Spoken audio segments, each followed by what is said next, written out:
Everybody, and welcome to day 3 of our Calm Christmas Challenge, 10 minutes in the garden every day. And today I want to give you a kit list. You know, one of those, I used to love kit lists, I don't know about you, but a list of things that you need to have to make this work. So who am I? I'm Elizabeth from the Joyful Garden, and we are spending 10 minutes in the garden every day in the run up to Christmas to create a calmer, more peaceful Christmas for us and our families in the run up to Christmas. Today I am very glad that it is in fact cold and that I can completely cover up, because I have not slept very much last night, and so my hair's still a mess and still wearing my PJs under this coat. Last night was Lottie's sleepover birthday. She turned 7 and she had a sleepover with quite a lot of her friends, and as you can imagine, none of us got that much sleep, but it was really lovely. So yeah, very, very glad for all this stuff. Anyway, so the point of this, as if you've been with me before, you know, is 10 minutes of just calm in the garden. Just switching off, not doing anything, just getting to be in the garden, just getting to watch the birds, watch the wind rustling the leaves, enjoying the warmth from your cup of tea. Just really calm, slow moments.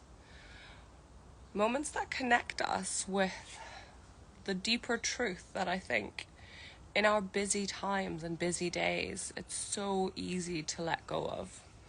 And when you think about, you know, the beauty around you in nature, and I know some of you will be saying, oh, but my garden is so messy, my garden is so this.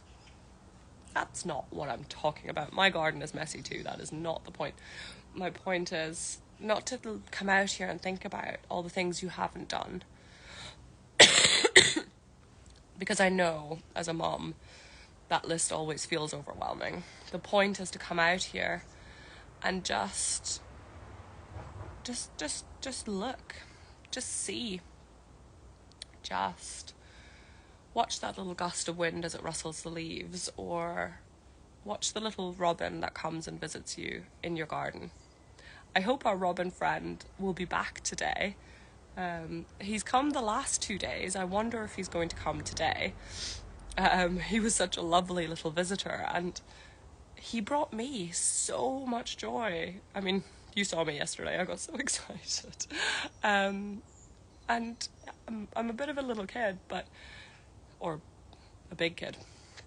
But I think it's those moments of just wonder that make us stop and question whether all of the things that we're doing, are they actually making a difference? Are they actually... That sounds really harsh. Of course they're making a difference, but are they getting us to where we want to be? Are they getting us to that joy-filled, wonder-filled Christmas? That joy-filled, wonder-filled life? Is that, you know, is all of our effort getting us there? Or are we so busy and doing so much that, you know, it's easy to lose sight of that. It's really easy to lose sight of what's really important. And I think just this time, you know, can you hear the birds singing? It's just lovely, isn't it? I've got some new tea here today. This is the Tea Pig's Winter Spice Tea. It's very nice. Very nice tea. It's not as Christmassy as I would want. Strongly recommend it. It's really lovely. It's got this most gorgeous red colour, and it tastes really nice. It's very like orange and cranberries and that kind of thing. I don't think it actually has any cranberries in it, but it's that kind of flavour. The robin's back. Oh, and Archie just fell over. He got excited too. Oh, can you hear him? He's in the tree just above me. I don't know if I can...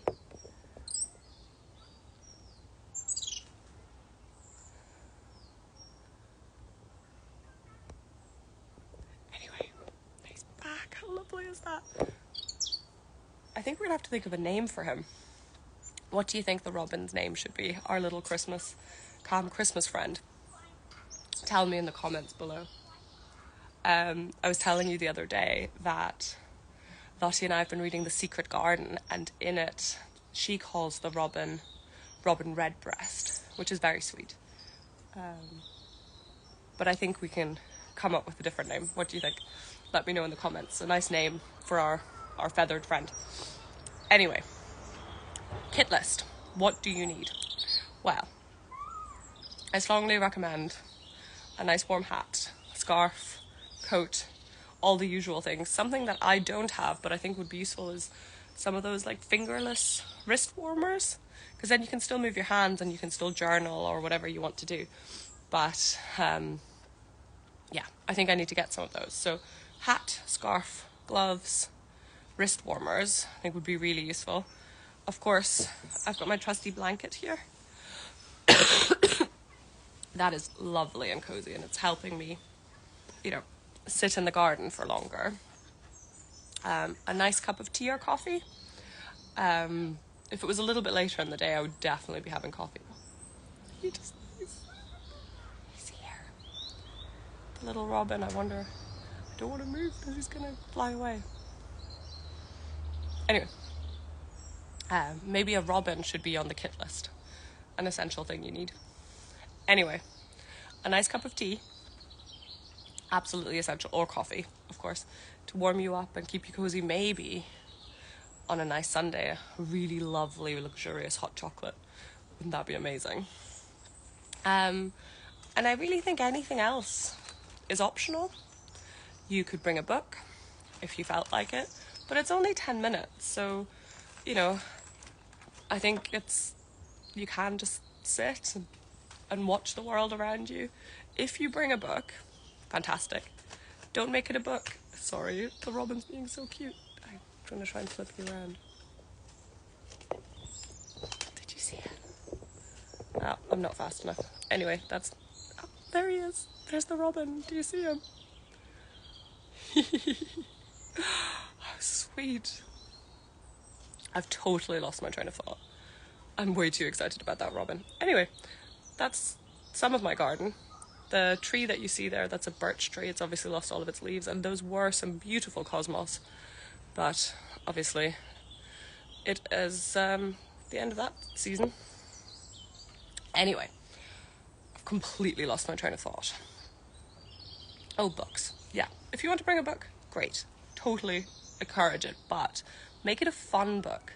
Don't make it one of those, I should read this book books. That's not what this is. This is not about self-improvement or doing the things you should be doing. In fact, nothing that has the word should in it is allowed here. No, I should be tidying, I should be reading this book, I should be eating this way. No shoulds. This is just about,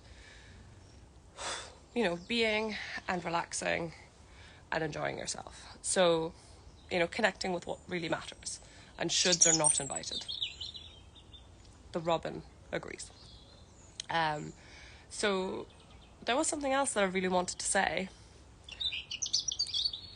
but maybe the robin can say it best of all.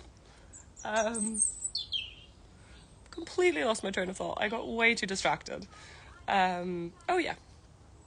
With the stuff that you bring out with you, I have this little selection of things, but I try and make sure that I can carry it in one go, because you know, if you're having to do lots of trips back and forward, it's just annoying and it's going to put you off, and you don't, you know, you want to make it as easy as possible. So this blanket is my outside blanket. It lives in the conservatory. I just grab it on my way past. I've got my cup of tea. The lights that I have, they're on a timer, so I don't have to worry about them. They're not taking up brain space. They're not adding to the, like, oh, I have to do this and this and this in order to get out into the garden. Nope, they're on a timer. Don't have to think about it. Just anything you can do to make this easier, the more likely you are to do it. So try and make sure that you can just grab it in one go and come out, you know, really easily. Just to contradict that a tiny bit, just, you know, like to make life a little bit complicated, I did today, I lit this little light. I don't know if you've been seeing it in the background, sparkling away. The reason that I now sometimes do that when I'm relaxing or, you know, trying to take a moment for myself, it was Abigail Ahern who talked about this, that sometimes almost like as a little ritual to switch into kind of relaxation and calm mode, she just gets one of those, you know, this is just a really cheap little tea light. This is nothing special. It's in a cute container, but this candle itself is nothing special because candles can get so expensive. Just a little tea light. And she lights it for herself as a signal to her brain that it's time for relaxation. And, you know, even just watching the little flame flickering away is, you know, it's just such a lovely moment. So, you know, having just those little rituals that help you think, okay, now it's time to just be here. Archie agrees. All sorts of things happening today. Yeah. Anyway. Oh, there was one more thing I wanted to do. I don't know where my brain's at today. Between Archie and the robin, I'm just losing all threads. So yesterday I gave you a plant recommendation. I recommended this little hellebore, which is super sweet, called Christmas Carol. And today I wanted to recommend, in case you're crazy enough, like me, to want your own Christmas tree planted in your garden. I realise that's quite a small subset of people, but just in case you're one of them, this tree behind me here is a Korean fir tree, because, so they're lovely. You can see it's got a really nice shape to it. We bought it last year. It was about £80, so it was one of the more expensive trees in our garden. But as you can see, it's quite mature. And I figured I'd have spent that much on an indoor Christmas tree, so that's how I justified it for myself. But the thing is, most Christmas trees, the potted ones that you buy here, they will end up to be massive trees. They'll end up to be trees more the size of that one back there. It's absolutely ginormous and it takes a lot of light. Whereas this one tops out, you know, at kind of 8 meters-ish, so it's never going to get huge. And my thinking is even that once it gets too big for our garden, we can just chop it down and use it as our indoor Christmas tree that year. So, you know, just in case you want an outdoor Christmas tree, this is a really lovely one. We bought it from McLaren's in Ayrshire, which is this incredible nursery. It's got incredible trees, incredible, just, you know, the kind of stuff that you can't necessarily buy in garden centres. So I definitely recommend you have a look there if you can. Anyway, thank you so much for joining me and my Christmas cup of tea. And if you do think of a name for our lovely little robin visitor, let me know in the comments. And see you tomorrow morning at 8:10. Bye.